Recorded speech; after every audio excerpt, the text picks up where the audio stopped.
İlanlar da gəlib, girir axşamlar evə, ilanla barabar yatırıq. Dam tikirdim. O zaman Binəqədi rayon icra hakimiyyətinə əməkdaşlar gəldi, dayandırmağa cəhd elədilər. Binəqədi rayonu Görədil bağları deyilən ərazidir bura. Deyilənə görə may ayında yağan şiddətli yağışlar zamanı ərazidə torpaq sürüşməsi baş verib. Qalın torpaq qatı evlərə, həyətlərə dolub.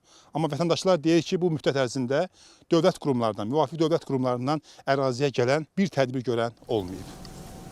Belə yumurta buydu. Yağışlar başlayanda bax belə bir hadisə olub, torpaq axıb gəlib təmiz. Torpaq may ayına əvvəl nə qədər məsafədə kənardaydı? Düz 15 metrə axıntı gəlibdi. Bu ağaclar 15 metrə o tərəfdə idi. Bu axıb gəlib düz dirənib evə. Hala buradan nə qədər torpaq götürülüb, həyətə tökülüb. Evə dirənibdi, ev çartlayıbdı. Banka yeri, instrument yerim, təmiz hamısı qalıb torpağın altında. Düz pəncərəyə kimi, kuxnanın pəncərəsinə kimi torpaqdır bu satalacaq. Mən təxminən hesablayıram bir 10 minə yaxın ziyanlıq dəyəkdir. Mən onu istəmirəm. Mən istəyirəm ki, köməklik olsun mənə. Torpaq götürülsün, mən işimi görüm. Bu saat nə qazım var, nə suyum var, nə kanalizasiyam var. Mən uşaqları göndərmişəm rayona. Hər yerə müraciət eləmişik biz. Telefon zəngindən, ərizə şəklində də müraciət eləmişik. Bu torpağın yuxarı hissəsində yaşayış var. 2 dənə ev var.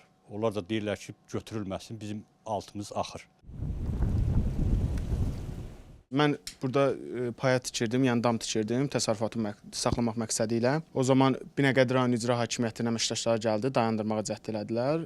Amma bu baş vermiş təbii fəlakətdən sonra bura heç bir qurum gəlmir. Heç nə zəng, nə soraq, nə hə, nə yox. Heç icra nümayəndəliyi belə gəlib baxmır ki, burada nə olub, nədir, nə deyil.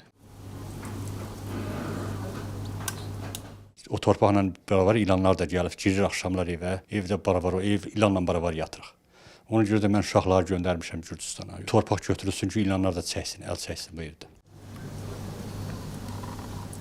Binəqədi rayon icra hakimiyyətindən bildirildi ki, qeyd edilən məsələ ilə bağlı araşdırma aparılıb və vətəndaşa yerində müvafiq izahat verilərək bildirilib ki, ərazidə torpağın özbaşına daşınması nisbi hündürlükdə yerləşən fərdi yaşayış evlərinə təhlükə törədə bilər. Bəs hazırda az qala torpaq altında qalan evlər üçün təhlükə yoxdurmu sualımıza isə Binəqədi rayon icra hakimiyyətinin nümayəndəsi cavab vermədi.